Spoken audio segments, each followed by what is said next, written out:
Hello guys, it's me, Ina. Go sa mga review Mapa In or Out of This World Episode 1.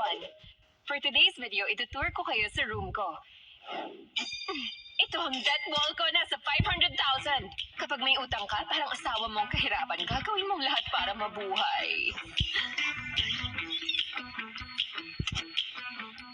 One year na ako nagbabayad. May 4 years pa ako. Mahaba-habang bayaran ta. Nakalampas na ako sa unang taon ng kalbaryo. 15,000 ang sweldo ko. Minus ang utang ko, bayad sa apartment, ang natira 1,500. Paano na yon? Ito ang sekreto ko para makatipid sa plansya.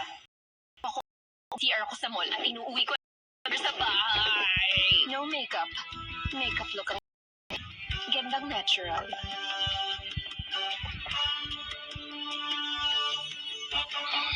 Mura pero maganda. Iniisip niyo ba kung paano ako kumakain at ano ang kinakain ko? Ginugrupo ko ayon sa kulay mga saging. Kapag dilaw, unahin ko. Kapag green, next week na. Kung may gusto kayong ipa-review sa akin, tawagin niyo lang ako sa number na nasa screen.